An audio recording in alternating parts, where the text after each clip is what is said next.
এই জায়গাটাতে আমাদের খুব ভালোভাবে স্তরগুলো গঠন বর্ণনা কিন্তু খুব ভালোভাবে দেওয়া আছে আমাদের।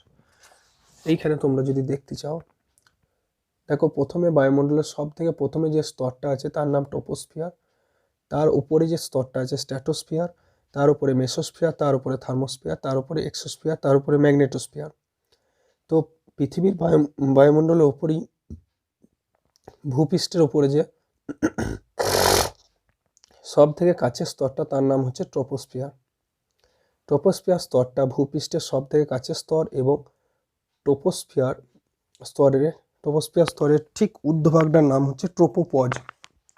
ট্রপোস্ফিয়ার স্তরের ঠিক ঊর্ধ্বভাগটার নাম ট্রোপোপজ। আমাদের দেখো এইটা আমরা যদি বলতে চাই, এই জায়গাটা হচ্ছে ট্রোপোস্ফিয়ার, দেখে নাও এই জায়গাটা কি না, এই জায়গাটা ট্রোপোস্ফিয়ার আমাদের, ঠিক আছে। এই জায়গাটা ট্রোপোস্ফিয়ার, এই যে পৃথিবীর এই উপরটা থেকেই ট্রোপোস্ফিয়ার শুরু হচ্ছে, একদম এতটা পর্যন্ত ট্রোপোস্ফিয়ার আছে, দেখে নাও। এইটা হচ্ছে ট্রোপোস্ফিয়ার, কত থেকে ভূপৃষ্ঠে 0 থেকে প্রায় 12 কিলোমিটার পর্যন্ত ট্রোপোস্ফিয়ার আমাদের এই জায়গাটা টোটাল ট্রোপোস্ফিয়ার জুড়ে রয়েছে। নেক্সট দেখো, আচ্ছা ট্রোপোস্ফিয়ার আর স্ট্র্যাটোস্ফিয়ারের মাঝে এই যে ছোট্ট জায়গাটা এইটাকে বলে ট্রোপোপজ, ঠিক আছে। তো চলো এরপরে স্ট্র্যাটোস্ফিয়ার স্তর আছে, স্ট্র্যাটোস্ফিয়ারের আর এই মেসোস্ফিয়ারের মধ্যে এই যে ছোট্ট বড় জায়গাটা স্তরটা, এটা হচ্ছে স্ট্র্যাটোপজ। এটা কি না, এটা স্ট্র্যাটোপজ। এটা মেসোস্ফিয়ার থার্মোস্ফিয়ারের মধ্যে এই জায়গাটার নাম হচ্ছে মেসোপজ। যেখানে একটা স্তর শেষ হচ্ছে আরেকটা স্তর শুরু হচ্ছে, সেখানে 2-3 কিলোমিটার জায়গা জুড়ে যে সীমারেখাটা রয়েছে সেই সীমারেখাটার নাম হয় নিচের স্তরটার নাম অনুসারে।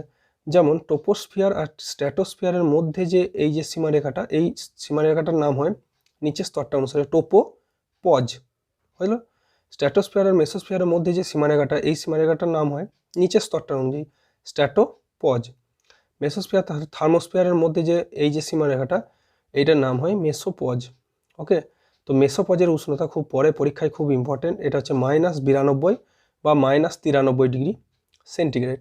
কোনো জায়গায় -92 ডিগ্রি হয়, কোনো জায়গায় -93 ডিগ্রি হয়, কোনো বইয়ে -92 ডিগ্রি লেখা আছে, কোনো বইয়ে -93 ডিগ্রি সেন্টিগ্রেড লেখা আছে।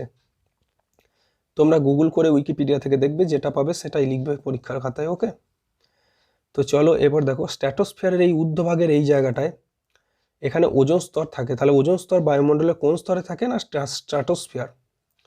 স্ট্র্যাটোস্ফিয়ার স্তরের আরেকটা নাম হচ্ছে শান্তমণ্ডল।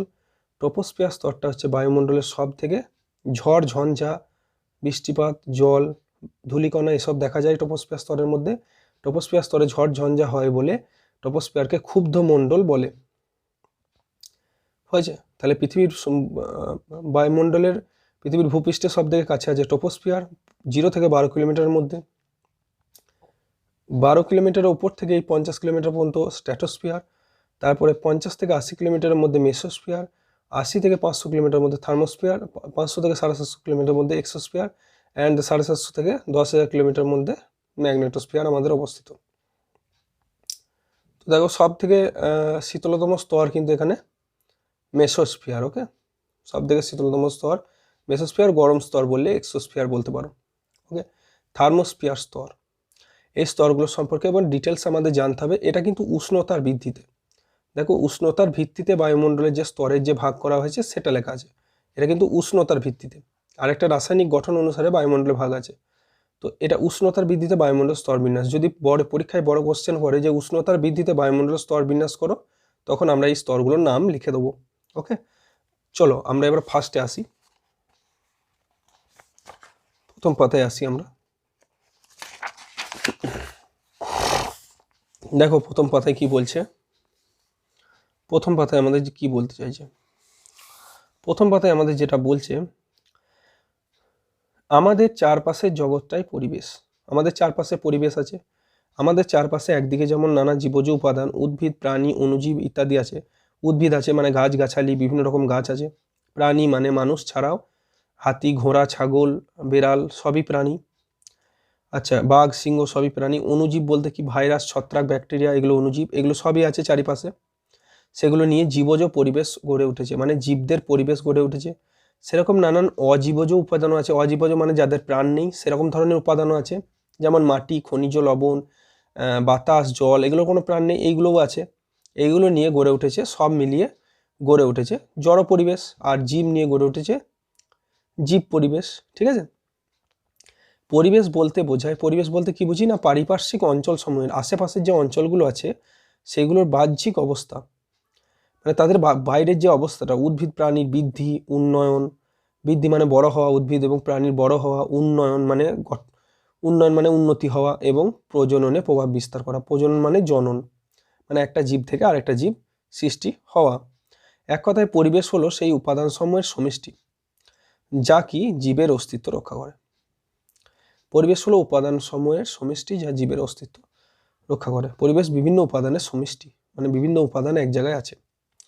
এবার দেখো বলছে পৃথিবী পৃষ্ঠকে আবৃত করে, পৃথিবী পৃষ্ঠের চারিদিকে, পৃথিবী পৃষ্ঠ গোল, সেই গোলের আরও চারিদিকে যে কয়েক হাজার উচ্চতা পর্যন্ত যা আছে, কয়েক হাজার কিলোমিটার উচ্চতা পর্যন্ত একটা অদৃশ্য স্তর আছে, তাকে বলে কি বায়ুমণ্ডল। এটা কেন পৃথিবীর চারিদিকে আছে? কারণ পৃথিবীর মাধ্যাকর্ষণ বল যে আছে, দেখো লেখা আছে, পৃথিবীর মাধ্যাকর্ষণ বলটা আছে বলে কিন্তু এই বায়ুমণ্ডলটা আমাদের চারপাশে আটকে লেগে আছে। চাঁদের মাধ্যাকর্ষণ বল পৃথিবীর থেকে অনেক কম, তাই চাঁদের চারিদিকে কিন্তু এই বায়ুমণ্ডল লেগে নেই। ওকে, এবার দেখো গ্যাসীয় উপাদান। বায়ুমণ্ডলে কি কি গ্যাসীয় উপাদান আছে না, এর মধ্যে আছে nitrogen, oxygen, argon, carbon dioxide ইত্যাদি। তো নাইট্রোজেন বায়ুমণ্ডলের মধ্যে সব থেকে বেশি থাকে, এটা পরীক্ষায় বারবার পড়ে। 78.09% নাইট্রোজেনের পরিমাণ। নাইট্রোজেনকে বলা হয় N2 গ্যাস, N নিচে 2, বুঝতে পেরেছ? অক্সিজেনকে 20.95% অক্সিজেন থাকে বায়ুমণ্ডলে। অক্সিজেনের সংকেত হচ্ছে O2 গ্যাস, ও নিচে 2 গ্যাস। ওকে, আর্গন থাকে 0.93% আর কার্বন ডাইঅক্সাইড থাকে 0.03%। তো এটা কত পার্সেন্ট কোনটা থাকে, এটা কিন্তু পরীক্ষায় আসার মতো কোশ্চেন। নাইট্রোজেন, অক্সিজেন এবং কার্বন ডাইঅক্সাইড কত পার্সেন্ট থাকে, আর্গনটা অতটা আসে না।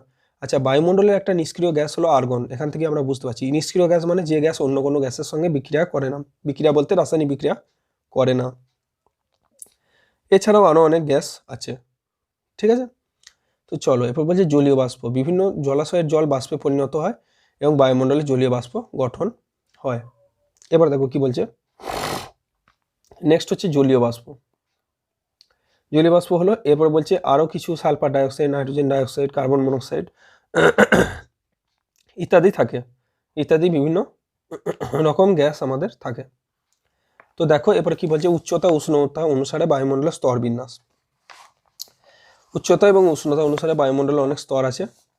ফার্স্ট স্তর হচ্ছে আমাদের ট্রপোস্ফিয়ার। ট্রপোস্ফিয়ারটা কি, বায়ুমণ্ডলের সর্বাপেক্ষা নিচের স্তর, মানে সব থেকে নিচের স্তর এটি বায়ুমণ্ডলে। এবং এই স্তরটি সমুদ্রপৃষ্ঠ থেকে উপরের দিকে আছে। সমুদ্রপৃষ্ঠ থেকে উপরের দিকে কত 16 থেকে 18 কিলোমিটার পর্যন্ত বিস্তৃত, মানে মাটি থেকে উপরের দিকে 16 থেকে 18 কিলোমিটার পর্যন্ত বিস্তৃত। বায়ুমণ্ডলের 75% গ্যাসীয় উপাদান, ভেরি ভেরি ইম্পর্টেন্ট এই লাইনটা, বায়ুমণ্ডলের প্রায় 75% গ্যাসীয় উপাদান এর মধ্যে থাকে। পরীক্ষায় বারবার কোশ্চেন পড়ে বায়ুমণ্ডলের কত পার্সেন্ট গ্যাসীয় উপাদান ট্রপোস্ফিয়ারে থাকে, তো লিখবে 75%। ধূলিকণা, জলকণা এই স্তরে থাকে। মেঘ, ঝড়, বৃষ্টি প্রভৃতি ঘটে, তাই একে ক্ষুব্ধমণ্ডল বলা হয় বা পরিবর্তনশীল স্তর বলা হয়। ঠিক আছে, ট্রপোস্ফিয়ারের উপরের দিকে উষ্ণতা খুব ইম্পর্টেন্ট, -56°C, বা ট্রপোপজের উষ্ণতা -56°C। এটা খুব ভালো কোশ্চেন, এটা পরীক্ষায় পড়ে। এরপর দেখো আসছে স্ট্র্যাটোস্ফিয়ার। ট্রপোস্ফিয়ারের ওপর থেকে 20 কিমি থেকে 50 কিলোমিটার পর্যন্ত বিস্তৃত স্ট্র্যাটোস্ফিয়ার। এই স্তরে কি বলছে, এই স্তরে বাতাসের পরিমাণ অত্যন্ত কম এবং ধূলিকণা, জলীয় বাষ্প থাকে না। বাতাস একদম কম থাকে, বাতাসের পরিমাণ মানে ঘনত্বটা কম থাকে, এবং ধূলিকণা, জলীয় বাষ্প থাকে না। তাই কি হয়, মেঘ, ঝড়, বৃষ্টি কিছুই হয় না, একে শান্তমণ্ডল বলে। এবং এই স্ট্র্যাটোস্ফিয়ার স্তরের মধ্যে জেট প্লেন চলাচল করে, এবং স্ট্র্যাটোস্ফিয়ার স্তরের মধ্যে ওজোন গ্যাস থাকে। ওজোন গ্যাসের সংকেত হচ্ছে O3। ওজোন গ্যাস হচ্ছে আষ্টে গন্ধযুক্ত, এবং ওজোন গ্যাস কি করে, সূর্যের ক্ষতিকারক অতিবেগুনি রশ্মিকে পৃথিবীর আসতে বাধা দেয়, যার ফলে পৃথিবীর জীবকুল রক্ষা পায়, এবং পৃথিবীর যে চামড়ার মধ্যে জীবকুলের যে চামড়ার মধ্যে যদি এসে পড়ে অতিবেগুনি রশ্মি, তাহলে ক্যান্সারের সৃষ্টি হয়। সেই হাত থেকে কিন্তু আমাদের পৃথিবীর জীবকুল রক্ষা পায়। তো চলো এরপরে আমরা দেখে নিই পরের পাতা।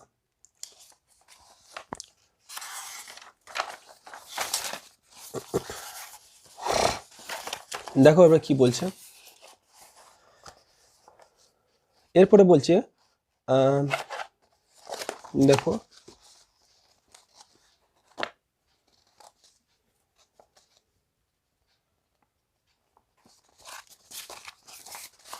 এইভাবেই দেখতে হবে।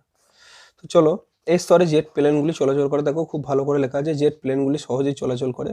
এই স্তরের উপরের দিকের উষ্ণতা 0 ডিগ্রি সেন্টিগ্রেড। এই স্তরের উপরের দিকের উষ্ণতা কত? 0 ডিগ্রি সেন্টিগ্রেড। তাহলে স্ট্র্যাটোস্ফিয়ার স্তরের উপরের দিকের উষ্ণতা কত? 0 ডিগ্রি সেন্টিগ্রেড। এবার যে স্ট্র্যাটোস্ফিয়ারের কি বলছে, শেষ যে শেষ সর্বোচ্চ স্থির উষ্ণতা অঞ্চলকে স্ট্র্যাটোপজ বলে। স্ট্র্যাটোস্ফিয়ারের শেষ আর মেসোস্ফিয়ারের শুরু, সেই জায়গাটাকে কি বলে? স্ট্র্যাটোপজ। এবার বলছে ওজোনোস্ফিয়ার। ওজোনোস্ফিয়ার কি বলছে? শান্ত মণ্ডল বা স্ট্র্যাটোস্ফিয়ারের উপরের দিকে একটা 20 থেকে 30 কিলোমিটার পর্যন্ত একটা বায়ু স্তর আছে। একটা কি আছে? বায়ু স্তর আছে। তাকে কি বলে? ওজোন মণ্ডল বা ওজোনোস্ফিয়ার বলে। এই স্তরে ওজোন গ্যাস থাকে। সূর্যের ক্ষতিকারক অতিবেগুনি রশ্মিকে শোষণ করে নেয়। এই স্তর কি করে? সূর্যের ক্ষতিকারক অতিবেগুনি রশ্মিকে কি করে? শোষণ করে। অতিবেগুনি রশ্মি ইংরেজিতে বলে ইউভি রে বা আল্ট্রাভায়োলেট রে। এই স্তরের উষ্ণতা প্রায় 76 ডিগ্রি সেন্টিগ্রেড। এবার যে মেসোস্ফিয়ার, বায়ুমণ্ডলের সব থেকে ঠান্ডা স্তর হচ্ছে মেসোস্ফিয়ার। মেসোস্ফিয়ারের ঊর্ধ্ব সীমা বা মেসোপজের উষ্ণতা হচ্ছে -93 ডিগ্রি সেন্টিগ্রেড। ওকে, এবার থার্মোস্ফিয়ার এসো। থার্মোস্ফিয়ার সব থেকে আমাদের এক্সোস্ফিয়ার সব থেকে গরম স্তর, আর থার্মোস্ফিয়ারে আমাদের উষ্ণতা 1250 ডিগ্রি সেন্টিগ্রেড। থার্মোস্ফিয়ারে আয়ন থাকে। থার্মোস্ফিয়ারে কি থাকে? আয়ন থাকে, বিভিন্ন ধরনের প্লাস মাইনাস আয়ন থাকে। তাই এই স্তরের অপর নাম আয়নোস্ফিয়ার। তাই এই স্তরের অপর নাম কি? আয়নোস্ফিয়ার। ওকে, ঠিক আছে। থার্মোস্ফিয়ারের অপর নাম কি? আয়নোস্ফিয়ার। থার্মোস্ফিয়ারে বেতার তরঙ্গ বা রেডিও তরঙ্গ প্রতিফলিত হয়ে পৃথিবীতে ফিরে আসে। থার্মোস্ফিয়ারে বেতার তরঙ্গ প্রতিফলিত হয়ে পৃথিবীতে ফিরে আসে। বেতার তরঙ্গ মানে কি? রেডিও থেকে যে তরঙ্গ বেরোয় বা রেডিও তরঙ্গ, এরা প্রতিফলিত হয়ে পৃথিবীতে ফিরে আসে। তাই জন্য আমরা পৃথিবী থেকে রেডিও শুনতে পাই। মনে করো কলকাতা থেকে একটা রেডিও ওয়েভ বা মাইক্রোওয়েভ ছাড়া হলো, রেডিও তরঙ্গ। তাহলে কলকাতায় যে বেতারটা ছাড়া হলো, সেটা যদি আমরা বর্ধমানে বসে শুনতে চাই, তাহলে কি করবে? কলকাতা থেকে আয়নোস্ফিয়ারের দিকে ছুড়ে দেওয়া হবে। আয়নোস্ফিয়ারের আয়ন আছে বিভিন্ন প্লাস মাইনাস। সেই আয়নে লেগে সেই রেডিও ওয়েভটা আবার বর্ধমানে বা অন্য জায়গাগুলোতে ফিরে আসবে। সেখান থেকে রেডিওটা ভালোভাবে শোনা যাবে। তো কোন স্তরকে আয়নোস্ফিয়ার বলে? থার্মোস্ফিয়ারকে আয়নোস্ফিয়ার বলে। কোন স্তরে আয়ন থাকে? থার্মোস্ফিয়ারে আয়নস থাকে। আচ্ছা, আর এখানে থার্মোস্ফিয়ার থেকে আছে বলেই আমরা রেডিও শুনতে পাই।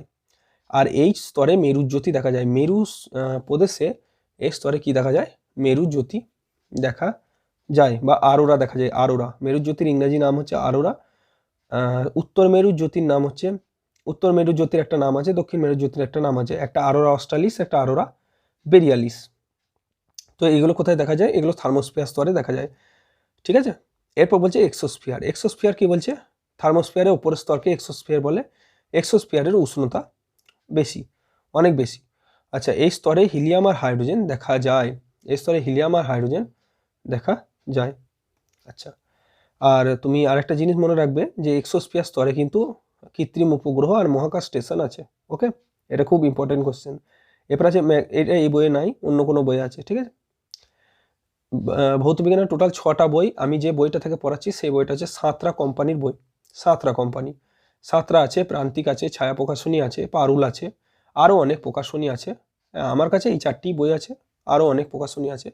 তো আমি যেহেতু সাঁতরা প্রকাশনী পড়াচ্ছি, তোমরা সাঁতরা প্রকাশনী নিয়ে রাখলে ভালো হয়, তোমরা বুঝতে পারবে জিনিসটা।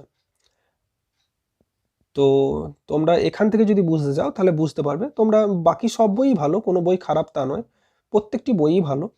আমি এখান থেকে পড়াচ্ছি তো তোমাদের বুঝতে সুবিধা হবে, বা তোমরা ইউটিউব থেকে বুঝে নিতে চাইলে বুঝে নিতে পারো।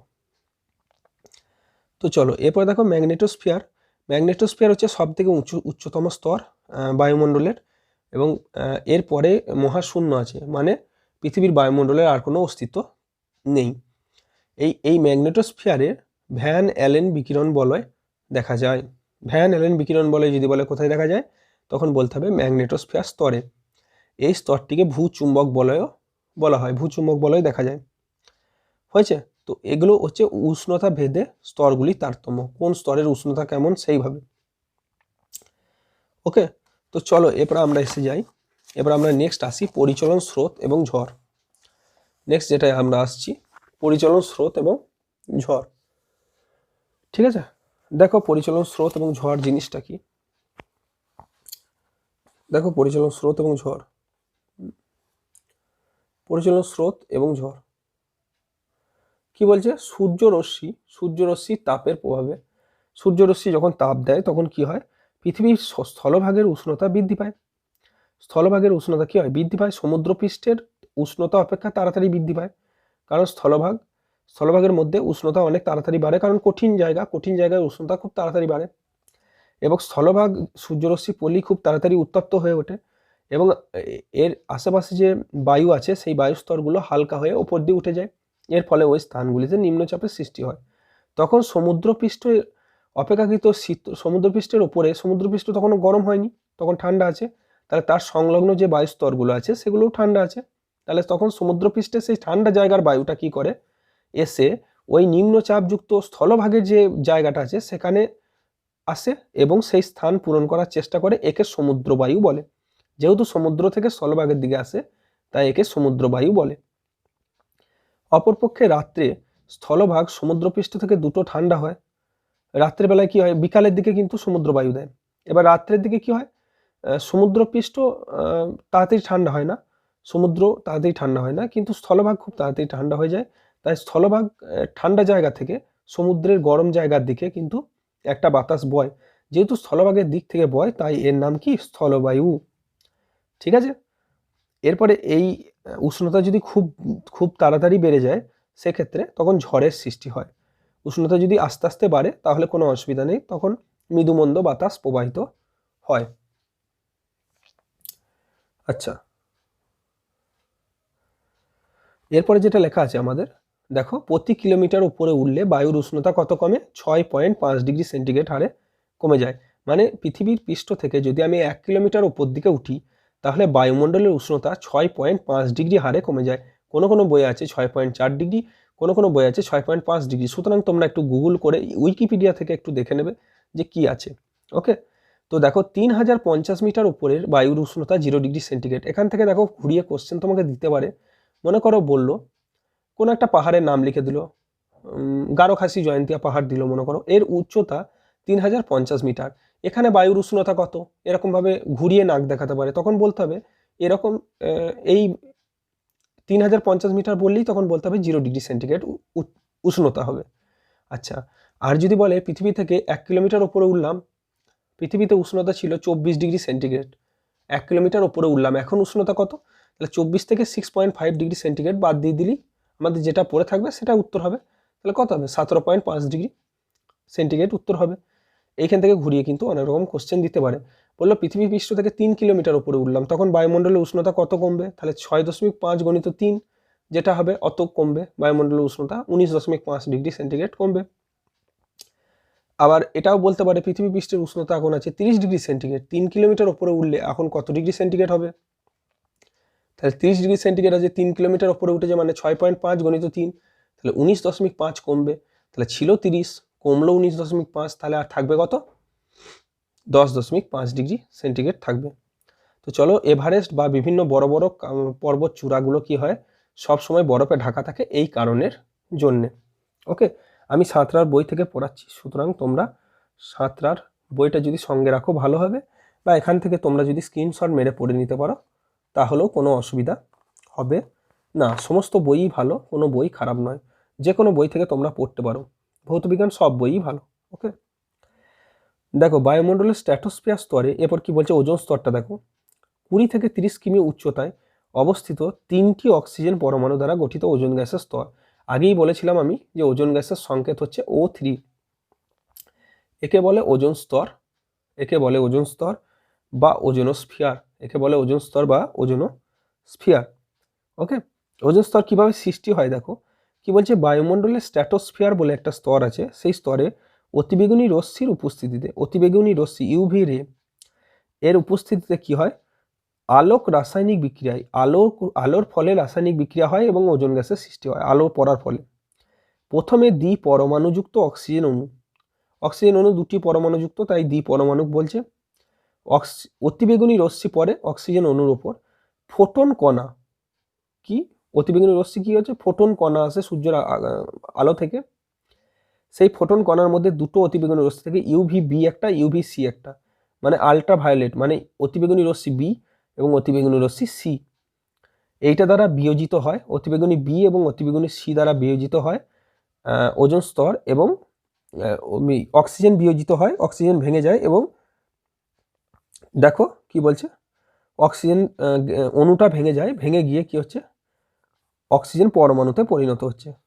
দেখো অক্সিজেন অণুটা ভেঙে যাচ্ছে, নিয়ে পরমাণুতে পরিণত হচ্ছে।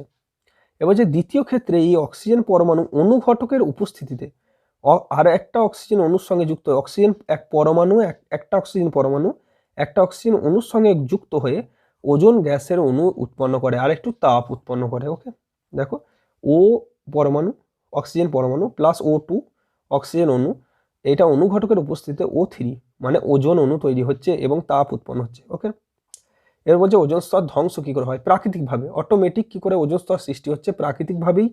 আবার প্রাকৃতিকভাবেই কিভাবে ধ্বংস হচ্ছে, এটা কিন্তু মানুষ ধ্বংস করছে না, এটা প্রকৃতির ভাবেই কিভাবে ধ্বংস হচ্ছে। আচ্ছা, এটা দুটো কোশ্চেন আছে, ওজোন স্তর কি করে মানুষ ধ্বংস করে আর ওজোন স্তর কি করে প্রাকৃতিকভাবে ধ্বংস হয়। এই বইটাতে দেখছি প্রাকৃতিকভাবে ওজোন স্তর ধ্বংসটা ঠিকঠাক লেখা নেই, সুতরাং আমরা কিন্তু রায়ান মার্টিনের সহায়িকা বই থেকে ওই জায়গাটা ডিটেলসে ভালোভাবে পড়িয়ে দেবো। আমি রায়ান মার্টিন সহায়িকা ফলো করি, সব সহায়িকাই ভালো, তোমরা যে কোনো সহায়িকা ফলো করতে পারো। ওকে, মূলত অতিরিক্ত বায়ুদূষণজনিত কারণে ওজোন স্তরের অবক্ষয় বা ধ্বংস ঘটে থাকে। অতিরিক্ত বায়ুদূষণ হলে ওজোন গ্যাস সৃষ্টির তুলনায় ধ্বংস যদি বেশি হয়, ওজোন গ্যাস সৃষ্টির তুলনায় যদি ধ্বংস বেশি হয়, সেক্ষেত্রে ওজোন স্তর পাতলা হতে শুরু করে বা ওজোন স্তরের ঘনত্ব কমতে শুরু করে। তাই একে ওজোন স্তরের বিনাশ বলা হয়, ওজোন স্তরের অবক্ষয় বা বিনাশ বলা হয়। ওজোন স্তর বিনাশের ফলে ওজোন গহ্বর বা ওজোন হোল সৃষ্টি হয়। ওজোন স্তর যদি বিনাশ হয় তাহলে ওজোন হোল মানে ওজোন স্তরে গর্তের সৃষ্টি হয়। ঠিক আছে, মনুষ্য সৃষ্ট কারণের জন্য ক্লোরোফ্লোরোকার্বন মানে সিএফসি যৌগ, সিএফসির পুরো নাম কি, ক্লোরোফ্লোরোকার্বন, বা বহুবার পরীক্ষায় পড়ে। আচ্ছা, নাইট্রোজেনের বিভিন্ন রকম অক্সাইড, এইগুলো কিন্তু ওজোন স্তর ধ্বংস করে। NO মানে nitrous oxide, NO2 nitrogen dioxide, N2O3 ইত্যাদি অক্সাইডগুলো কি করে, ওজোন স্তরকে ধ্বংস করে। আর হ্যালোন যৌগসমূহ, হ্যালোন 1211 আর হ্যালোন 1301 ওজোন স্তরের বিনাশ ঘটায়। ওকে, নেক্সট পাতায় আসি আমরা, এগুলো একটু মুখস্থ করতে হবে তোমাদেরকে। নেক্সট পাতায় আমরা চলে আসি এখানে। দেখো এবার কি বলছে, এবার বলছে NO এবং NO2 আর NOx এর ভূমিকা, ওজোন স্তর ধ্বংসে এদের ভূমিকা কি বলছে। স্ট্র্যাটোস্ফিয়ারে নাইট্রোজেন ডাইঅক্সাইডের নাইট্রোজেন অক্সাইডের পরিমাণ বৃদ্ধি পেলে কি করে বৃদ্ধি পাবে না, দ্রুতগামীর বিমান যেহেতু স্ট্র্যাটোস্ফিয়ারে যায়, জেট প্লেন যায়, আগেই বলেছি জেট প্লেন স্ট্র্যাটোস্ফিয়ারে যায়, তো এর ফলে ওজোন স্তরে ব্যাপক ক্ষতি হয়।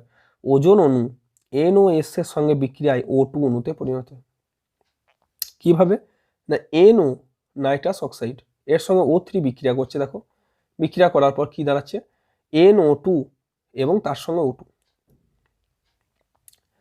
তাহলে O2 তে ভেঙে গেল, দেখো ওজোন ভেঙে অক্সিজেন হয়ে গেল, দেখে নাও। এবার O2 এর সঙ্গে UV রশ্মি পড়ছে, অতিবেগুনি রশ্মি নিয়ে দুটো অক্সিজেন পরমাণু আবার তৈরি হয়ে যাচ্ছে। ঠিক আছে, দেখো হয়েছে। তাহলে এবার CFC যৌগ সমূহের ভূমিকা, CFC মানে ক্লোরোফ্লোরোকার্বন।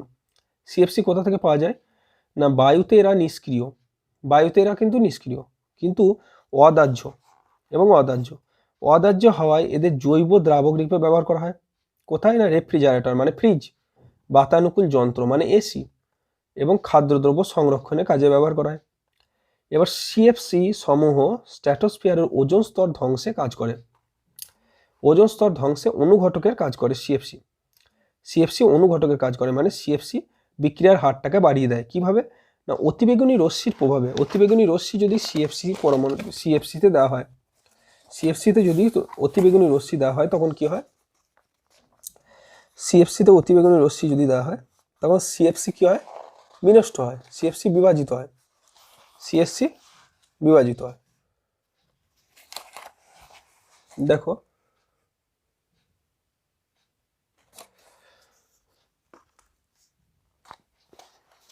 দেখো কি বলছে, CFC সমূহ স্ট্র্যাটোস্ফিয়ারে ওজোন স্তর ধ্বংসের অনুঘটক রূপে কাজ করে। যদি অতিবেগুনি রশ্মির প্রভাবে CFC বিভাজিত হয়, অতিবেগুনি রশ্মির প্রভাবে CFC বিভাজিত হয়ে, একটু ক্যামেরা কাজ করছে না বলে একটু অসুবিধা হচ্ছে, দাঁড়াও, অতিবেগুনি রশ্মির প্রভাবে সিএফসি ক্লোরোফ্লোরোকার্বন বিভাজিত হয়, নিয়ে সক্রিয় ক্লোরিন পরমাণু সৃষ্টি করে, যা O3 সঙ্গে বিক্রিয়ায় অক্সিজেন ও ক্লোরিন মনোক্সাইড উৎপন্ন করে। দেখে নাও কিভাবে হয়। দেখো ক্লোরিন সক্রিয় ক্লোরিন প্লাস O3, দেখে নাও O3 সক্রিয় ক্লোরিন প্লাস O3, তাহলে ClO ক্লোরিন অক্সাইড এবং কি করে অক্সিজেন উৎপন্ন করে। ঠিক আছে, ক্লোরিন মনোক্সাইড এবং অক্সিজেন উৎপন্ন করে। দেখে নাও, ঠিক আছে। ClOর সঙ্গে আবার O3 বিক্রিয়া করে হচ্ছে Cl সক্রিয় আর 2O2 উৎপন্ন করছে। তাহলে এখানে সিএফসি যৌগগুলোর মানে ক্লোরোফ্লোরোকার্বনের যৌগগুলোর মধ্যে কোনটা কাজ করছে, যেটা ওজোন স্তরকে ধ্বংস করছে? ক্লোরিন পরমাণু কিন্তু ওজোন স্তরকে এখানে ধ্বংস করে। এবার কি বলছে দেখো, ওজোন স্তর ধ্বংসের ফলে আমাদের কি কি ক্ষতিকারক প্রভাব হয়। ভেরি ভেরি ইম্পর্টেন্ট, পরীক্ষায় বহুবার এসেছে। সুতরাং ওজোন স্তর ধ্বংসের ক্ষতিকারক প্রভাব কি হয়? বায়ুমণ্ডলের স্ট্র্যাটোস্ফিয়ারে ওজোন স্তর সম্পূর্ণরূপে যদি বিলুপ্ত হয়ে যায়, মানে আর নাই থাকে, তখন কি হবে?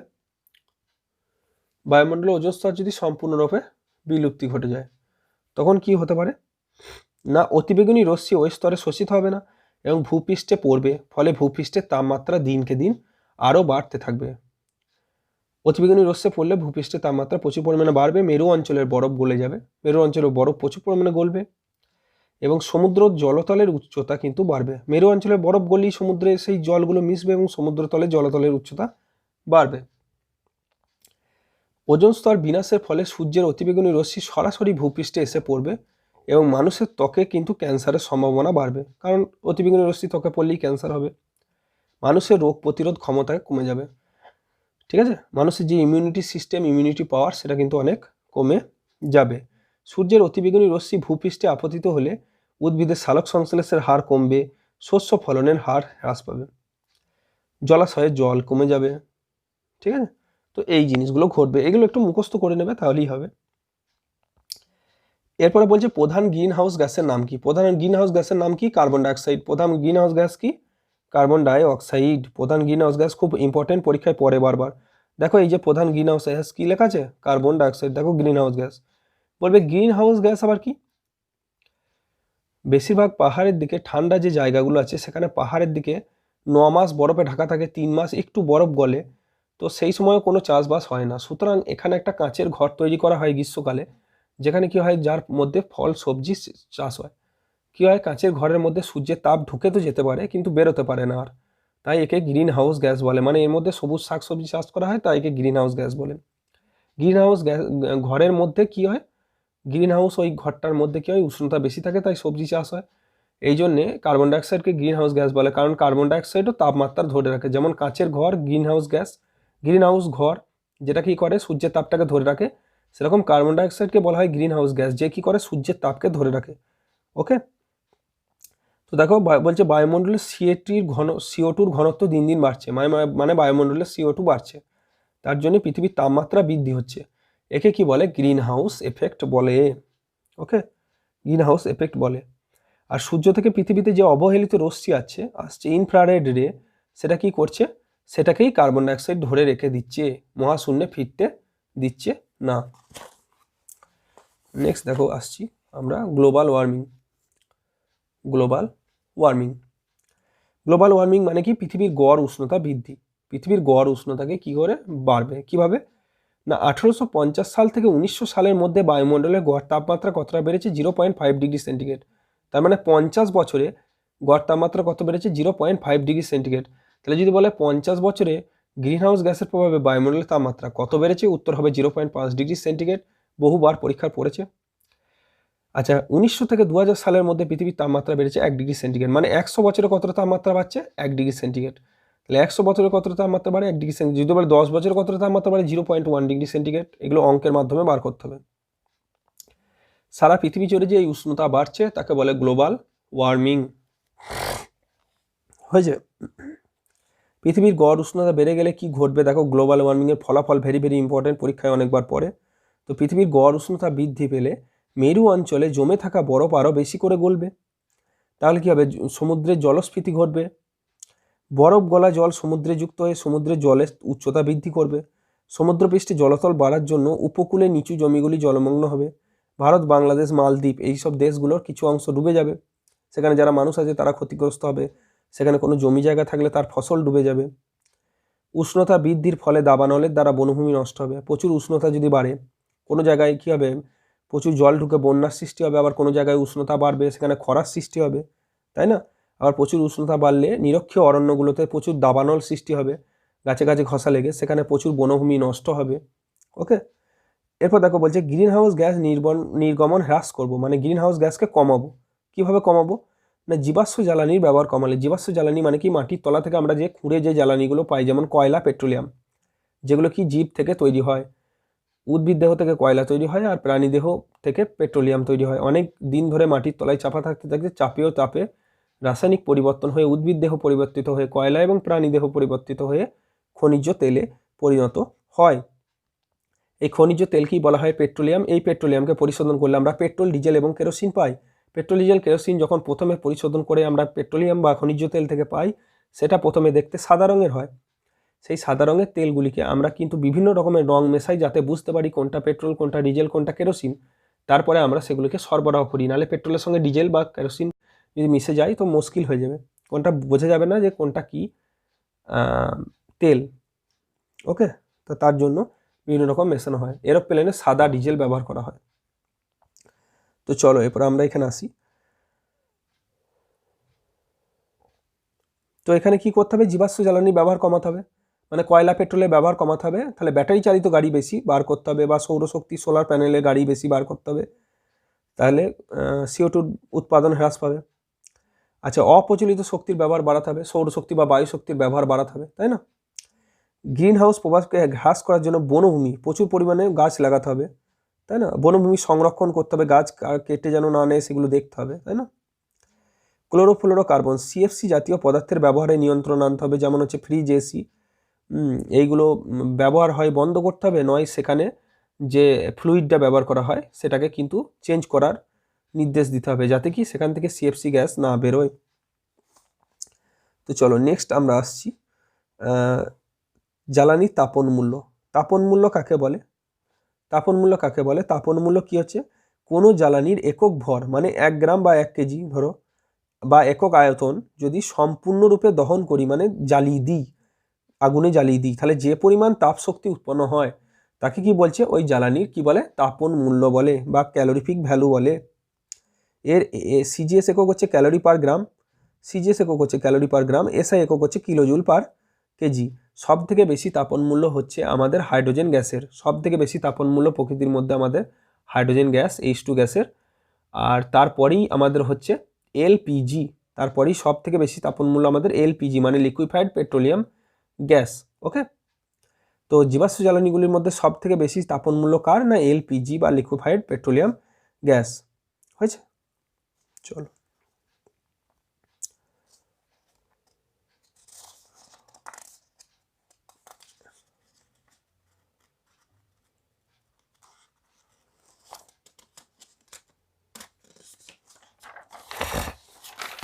নেক্সট আসি আমরা এখানে। LPG তাপন মূল্য কত, খুব পরীক্ষায় পড়ে, 50,000 কিলোজুল পার কেজি LPG তাপন মূল্য। ঠিক আছে, এবার দেখো বলছে পুনর্নবীকরণ যোগ্য সম্পদের সুস্থিত ব্যবহার। কিরকম জিনিসটা, কিরকম, এখানে সব থেকে বেশি ব্যাপার হচ্ছে স্থিতিশীল উন্নয়ন। স্থিতিশীল উন্নয়ন জিনিসটা কি? স্থিতিশীল উন্নয়ন বলছে এমন একটা জিনিস, যে এমন একটা পরিকল্পনা যেটা কি এখন যে প্রজন্মটা রয়েছে, যেমন এখন আমি রয়েছি, এখন আমার প্রজন্ম রয়েছে, এই প্রজন্ম আমরা এমনভাবে শক্তিগুলিকে ব্যবহার করব, বা জীবাশ্ম জ্বালানিগুলিকে আমরা এমনভাবে ব্যবহার করব যাতে আমার ছেলে, তার ছেলে, এরা যখন আসবে তখন ওরাও কিন্তু কিছু পরিমাণ জীবাশ্ম জ্বালানি যেন ব্যবহার করতে পারে। সব আমরা ব্যবহার করে নিয়ে চলে গেলে হবে না, তাই জন্য তাদের জন্য কিছুটা সংরক্ষিত করে রেখে দিতে হবে। যেমন আমরা ধরো এই কারেন্ট, ঘরে যে কারেন্ট আছে, এটা আমরা সোলার শক্তি দিয়ে চালাতে পারি। সারাদিন সোলারে ব্যাটারি চার্জ হলো, রাত্রের বেলায় সেই সোলারটা সার্ভিস দিল, এবং দিনের বেলা তো সেই সোলারে গোটা ঘর চললো। এরকম যদি করতে পারি তাহলে আমার কয়লা প্রচুর পরিমাণে আমার তাপবিদ্যুৎ কেন্দ্রে পোড়া বন্ধ হয়ে যাবে। তারপরে যে মোটরসাইকেল যেগুলো চলছে পেট্রোলে, সেই মোটরসাইকেলগুলো যদি আমরা কোনোভাবে ব্যাটারির সাহায্যে চালাতে পারি এবং সেই ব্যাটারিটা ঘরে সোলার সিস্টেম দিয়ে চার্জ দিতে পারি, তাহলে প্রচুর পরিমাণে আমাদের কিন্তু পেট্রোল বেঁচে যাচ্ছে, যেটা কিন্তু পরে ভবিষ্যতে ছেলেরা ব্যবহার করতে পারবে। দেখো কিছু কিছু জায়গায় কিন্তু আমরা ব্যাটারি ব্যবহার করতে পারি না। যেমন হচ্ছে মনে করো তোমরা মনে করো ক্রেন বা জেসিবি মেশিন, এখানে কোনোভাবেই কিন্তু আমরা পেট্রোল দিয়েই চালাবো, কারণ আমরা ব্যাটারি দিয়ে চালাতে পারবো না। কিন্তু এগুলো হেভি ওয়েট বা হেভি ক্ষমতার মেশিন, এগুলো কিন্তু কোনোভাবেই পেট্রোল ডিজেল ছাড়া চলবে না। এটা কোনোভাবেই কেরোসিন দিয়ে কি কোনোভাবেই ব্যাটারি দিয়ে চলবে না। তাহলে ভবিষ্যতে তারা যদি পেট্রোল ডিজেল না থাকে, তারা কিভাবে ওই যন্ত্রগুলো চালাবে? তাই তাদের জন্য ঠিকঠাক করে সম্পদটাকে, তাদের জন্য কয়লা পেট্রোলিয়াম ঠিকঠাক কিছুটা রেখে তারপর আমাদের ব্যবহার করা কি বলা হয় স্থিতিশীল উন্নয়ন।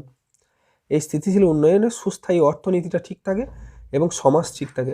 হঠাৎ করে যদি এখনই পেট্রোলিয়াম শেষ হয়ে যায় বা পেট্রোল শেষ হয়ে যায়, আমরা কিন্তু প্রচুর পরিমাণে পেট্রোলিয়াম যদি বা কয়লা যদি প্রচুর শেষ হয়ে যায়, তাহলে কিন্তু আমরা প্রচুর মুখের সম্মুখীন হব। এখানে লেখা আছে তাই সুস্থায়ী অর্থনীতি বজায় থাকবে না। তাই স্থিতিশীল উন্নয়ন হচ্ছে সুস্থায়ী অর্থনীতি বজায় থাকে। ওকে, আর দেখো কি বলছে, পুনর্নবীকরণযোগ্য সম্পদের সুস্থায়ী ব্যবহার। পুনর্নবীকরণ মানে যেগুলোকে আবার নতুন করে ব্যবহার করা যাবে, সেই সম্পদগুলি ব্যবহার করতে হবে। ঠিক আছে, এবং তাদের ব্যবহারের হার যেন নবীকরণকে অতিক্রম না করে। মানে এখন যে সম্পদগুলো চলছে, তাদের সেই সম্পদগুলোকে যেন অতিক্রম করে ব্যবহার করবো না, আমরা একটু কম ব্যবহার করব, কিন্তু সমান সমান ব্যবহার করলেও কোনো অসুবিধা নেই। এবার যে সৌরশক্তির ব্যবহার, আমরা খুব ভালো করে জানি সৌরশক্তি কোথায় কোথায় ব্যবহার হয়। এগুলো হচ্ছে অচিরচরিত শক্তি, সৌরশক্তি, বায়ুশক্তি, যেগুলো এখন ব্যবহার হয় না, বা অনবীকরণযোগ্য শক্তি। অনবীকরণ মানে যেগুলো, পুনর্নবীকরণ মানে যেগুলো নবীকরণ করা যায়, আবার নতুন করে ব্যবহার করা যায়। সৌরশক্তির ব্যবহার কি, সোলার সেল বা সৌরকোষ, যেগুলো রাস্তায় তোমরা দেখেছো হয়তো, রাস্তায় অনেক লাইট আছে, স্ট্রিট লাইট, যেগুলো সোলার পাওয়ারের সাহায্যে চলে। গ্রামগঞ্জে অনেক জায়গাতেই কিন্তু সরকারের তরফ থেকে আমাদের দেওয়া হয়েছে। আমরা পশ্চিমবঙ্গে থাকি, সুতরাং পশ্চিমবঙ্গ সরকারের তরফ থেকে অনেক গ্রামেই কিন্তু এই সৌরকোষের বা সোলার প্যানেল দিয়ে কিছু লাইট দেওয়া হয়েছে, যেগুলো সন্ধ্যের দিকে রাত্রিবেলা জ্বলছে। এই সৌরকোষ বা আলোক ভোল্টীয় কোষ ফটোভোল্টিক কোষের সাহায্যে সূর্যালোক থেকে বিদ্যুৎ উৎপাদন করা হয়। তাহলে সূর্য থেকে আমরা বিদ্যুৎ পাই, সূর্যের আলো থেকে বিদ্যুৎ পাই কিসের সাহায্যে? না ফটোভোল্টেইক সেল বা আলোক ভোল্টিক কোষের সাহায্যে বা সৌর কোষের সাহায্যে। এছাড়া কি সৌরশক্তির ব্যবহার কি, রেডিও, টেলিফোন ইত্যাদি চালাতে ব্যবহার করা হয়। রাস্তায় সিগন্যালিং ব্যবস্থা যে আছে শহরের দিকে, সেই সিগন্যালিং ব্যবস্থা মানে কি, রাস্তায় জ্যাম হলে বিভিন্ন রকম সিগন্যাল আছে, লাল, হলুদ, সবুজ, তো সেই সিগন্যালিং ব্যবস্থায় ব্যবহার করা হয়। সৌরচুল্লিতে সৌরশক্তিকে কাজে লাগিয়ে কি করে, রান্না করা হয়। ওকে, সৌরশক্তিকে কাজে লাগিয়ে শীতপ্রধান দেশে ঘর গরম রাখা যায়। ঠিক আছে, শীতপ্রধান দেশে ঘর গরম রাখা যায়। আচ্ছা, সৌরশক্তিকে সোলার হিটার ব্যবহার করি, জল গরম করতে পারি। বায়ুশক্তি কি কাজে ব্যবহার করা হয়? গম পেশাই করতে, জলসেচ করতে, আর উইন্ড মিলে দিয়ে দিলে বায়ুশক্তিটাকে বিদ্যুৎ উৎপাদন করা যাবে। ঠিক আছে, জোয়ার ভাটার শক্তিকে টারবাইন ঘুরিয়ে বিদ্যুৎ শক্তি উৎপাদন করতে পারি আমরা। আর ভূতাপীয় শক্তির ব্যবহার। ভূতাপীয় শক্তি কি, পৃথিবীর অভ্যন্তরে শিলা অত্যন্ত তাপে গলিত অবস্থায় থাকে। পৃথিবীর ভেতরে একটা স্তর আছে অ্যাস্ট্রনোস্ফিয়ার, গুরুমণ্ডলের মধ্যে, আমরা জানি ক্লাস 8-এ আমরা ভূগোলে পড়েছি। তো সেই জায়গা থেকে আমরা জানতে পারি, তো পৃথিবীর ভেতরে প্রচুর পরিমাণে তাপ আছে। সেই তাপ যদি কোনোভাবে ভূপৃষ্ঠের বাইরে বেরিয়ে আসে, যেমন আমাদের বীরভূম বক্রেশ্বরে উষ্ণ প্রসবন আছে, তো সেই তাপটাকে আমরা কাজে লাগিয়ে বিদ্যুৎ উৎপাদন করতে পারি। এবার নেক্সট আসছে আমাদের বায়োমাস বা জীবভর। জীবভর মানে কি, প্রাণীদের যে মানে অপ্রয়োজনীয় বর্জ্য পদার্থ, সেটা থেকে যদি আমরা শক্তি উৎপাদন করতে পারি। যেমন মৃত প্রাণীদেহ, প্রাণীর মলমূত্র, যেমন গরুর গোবর থেকে আমরা কি করি, অনেকজনাই রান্না করি, তো এইভাবে আমরা করতে পারি। আচ্ছা, আমরা তাপশক্তি পেয়ে থাকি জীবভরকে কাজে লাগিয়ে। যেমন খড়, ধানটা তুলে নিলে খড় পড়ে থাকে, সেই খড়টাকে আমরা জ্বালিয়ে কি করতে পারি, ভাত রান্না করতে পারি উনুনের সাহায্যে, বিভিন্ন রকম করতে পারি আমরা। তো এইগুলোকে বলে বায়োমাস বা জীবভর। যেমন কাঠ, গাছপালা, ডালপালা, এইগুলোকে জীবভর বলে। আচ্ছা, বায়োগ্যাসের ব্যবহার। বায়োগ্যাস কীরকম জিনিস না, বিভিন্ন জৈব পদার্থ বা মনে করো মানুষ বা বিভিন্ন পশু পাখির মলমূত্র, শাকসবজির খোসা, এগুলোকে একটা জায়গায় দিয়ে সেটাকে কোনোভাবে পচিয়ে, যদি সেটাকে জল ঢেলে কোনোভাবে পচিয়ে মিথানোজেনিক ব্যাকটেরিয়ার সাহায্যে পচানো হয়, ব্যাকটেরিয়াটার নাম কি? Methanogenic bacteria. তাহলে কোন ব্যাকটেরিয়া মিথেন গ্যাস উৎপন্ন হতে সাহায্য করে? না, মিথানোজেনিক ব্যাকটেরিয়া। ওকে, এই মিথেন গ্যাসকে কি বলে? বায়োগ্যাস বলে। তাহলে বায়োগ্যাসের মূল উপাদান কি? মিথেন। আর গোবর গ্যাসের মূল উপাদান কি? মিথেন। এই পদ্ধতিতে 80% মিথেন থাকে। তাহলে মিথেন কত পার্সেন্ট থাকে এই পদ্ধতিতে? 80% মিথেন থাকে। ওকে, আগে গৃহস্থালীর বিদ্যুৎ চাহিদা মেটানোর জন্য, আগে গৃহস্থালীতে গ্যাসের প্রয়োজন মেটানোর জন্য আমাদের কিন্তু গোবর গ্যাস বহুলাংশে ব্যবহার করা হতো। এখন ব্যবহারটা একটু কমেছে। এবার কি বলছে? বায়োফুয়েল। বায়োফুয়েল কি জিনিস? না, পেট্রোলের সঙ্গে কি বলছে দেখো, পেট্রোলের সঙ্গে গ্যাসোলিনের সঙ্গে 10% ইথানল মিশিয়ে গ্যাসোহোল উৎপাদন করা হচ্ছে, যা গাড়ির জ্বালানি রূপে ব্যবহার করা হয়। ওকে, তাহলে পেট্রোলের সঙ্গে কি মেশাচ্ছে? 10% ইথানল মিশিয়ে গ্যাসোহোল তৈরি করছে, যা গাড়ির জ্বালানি রূপে ব্যবহার করা হয়। তাহলে কিছুটা পেট্রোল আমাদের বেঁচে যাচ্ছে এখানে কিন্তু। ঠিক আছে, এরপরে দেখো কি বলছে, আর দুটো পয়েন্ট আছে, তাহলেই এই চ্যাপ্টারটা আমাদের কমপ্লিট হয়ে যাবে। দেখো পয়েন্ট দুটো কি, এর পয়েন্ট দুটো কি বলছে আমাদের? যে কয়লা খনিতে অবস্থিত মিথেন গ্যাস, মিথেন গ্যাসের সংকেত কি? CH4। মিথেন গ্যাসের সংকেত কি? CH4। মিথেন হাইড্রেটকে আমরা বলি আগুনের বরফ, বা ফায়ার আইস। মিথেন হাইড্রেটের সংকেত হচ্ছে 4CH4, 23H2O। এগুলো মুখস্থ রাখবে, এগুলো পরীক্ষায় কিন্তু খুব পড়তে পারে। এই মিথেন গ্যাস আরোহণ করার জন্য ভূপৃষ্ঠে কয়লা খনি যে আছে তার মধ্যে 100 থেকে 150 মিটার গভীর স্টিল পরিবেষ্টিত, চারিদিকে স্টিল দিয়ে দেওয়া একটা কূপ খনন করা হয়। বড় একটা কুয়োর মতো খনন করি আমরা, খুঁড়ি। এই কূপের দুটো নির্গমন পথ থাকে। প্রথমে খনিতে জল প্রবেশ করিয়ে দেওয়া হয় প্রচুর পরিমাণ, ফলে কয়লার অভ্যন্তরে থাকা মিথেন গ্যাস নির্গত হতে থাকে এবং কূপের নির্গমন পথে মিথেন গ্যাস ও জল ভূপৃষ্ঠে উঠে আসে। একদিক থেকে জল ঢুকিয়ে দিচ্ছি, আরেক দিক থেকে কি করছি? মিথেন গ্যাস এবং জল একসঙ্গে তুলে নিচ্ছি। এরপরে এই মিথেন গ্যাসকে কম্প্রেসার টেস্ট স্টেশনে পাঠানো হয়, যাতে কি খুব উচ্চ চাপে মিথেন গ্যাসটা তৈরি হয়। তারপরে প্রাকৃতিক গ্যাস লাইনে সরবরাহ করা হয়। তাহলে প্রাকৃতিক গ্যাস কাকে বলে? না, মিথেন গ্যাসকে বলা হয় প্রাকৃতিক গ্যাস। দেখো এখানে খুব ভালোভাবে মিথেন হাইড্রেটের সংকেতটা লেখা আছে। মিথেন হাইড্রেটের সংকেত কি? দেখো লেখা আছে 4CH4, 23H2O। ওকে, এর চাই উত্তোলন করা হলে তা থেকে মিথেন গ্যাস পাওয়া যায়। কোথায় থাকে? না, সমুদ্রের তলদেশে, পৃথিবী পৃষ্ঠের পলিস্তরের নিচে। ঠিক আছে, ওই সমুদ্রের তলদেশে যে পলিস্তর আছে তার নিচে ঠিক বড় বড় বরফের গুঁজের চাই আকারে থাকে মিথেন হাইড্রেটের খনি। এই চাই উত্তোলন করা হলে তা থেকে মিথেন গ্যাস আমরা কি করি? পাই। দেখো নেক্সট কি বলছে, আর এক লাইন কি দু লাইন আছে। এ বলছে দেখো, বায়ুর অক্সিজেনে মিথেন গ্যাস কোনো সময় এলে কিন্তু সঙ্গে সঙ্গে জ্বলে ওঠে। বায়ুর অক্সিজেনের সংস্পর্শে এসে মিথেন গ্যাস সঙ্গে সঙ্গে জ্বলে ওঠে। এই মিথেন গ্যাসকে বলা হয় সুইট গ্যাস। পরীক্ষায় খুব পরে সুইট গ্যাস কাকে বলে? সুইট গ্যাস বলে মিথেন গ্যাসকে বলে সুইট গ্যাস। কয়লা খনির H2S গ্যাস মুক্ত মিথেন গ্যাসকে বলে সুইট গ্যাস। H2S মানে কি?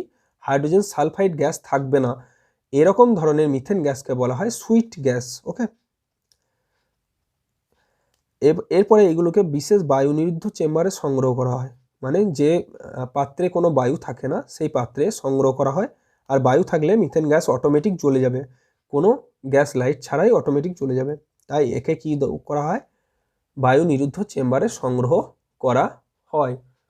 দেখবে অনেক দিন ধরে একটা জলাভূমি বা পুকুর যদি বা দিঘি যদি মারা থাকে, মানে জলগুলো যদি পাম্পের সাহায্যে বার করে নেওয়া হয়, তারপরে সেই জায়গায় কি হয়? অটোমেটিক রাত্রেবেলায় দেখা যায় সন্ধ্যের দিকে যে কিছু কিছু জায়গা হঠাৎ করে জ্বলে উঠছে। তো এটাকে অনেকজন ভূত ভাবে, কিন্তু এটা ভূত নয়, এটা মিথেন গ্যাস, যেটা কি হচ্ছে বায়ুর অক্সিজেনের সংস্পর্শে এসে জ্বলে উঠছে, কোনো গ্যাস লাইট বা দেশলাই লাগছে না। ওকে, চলো এই চ্যাপ্টারটা কমপ্লিট হয়ে গেল। আমরা পরে একদিন এই চ্যাপ্টারে রায়ান মার্টিনের ভৌতবিজ্ঞান সহায়িকা থেকে আমরা আলোচনা করে দেবো। গুড নাইট, টাটা সবাইকে, ভালো থেকো তোমরা।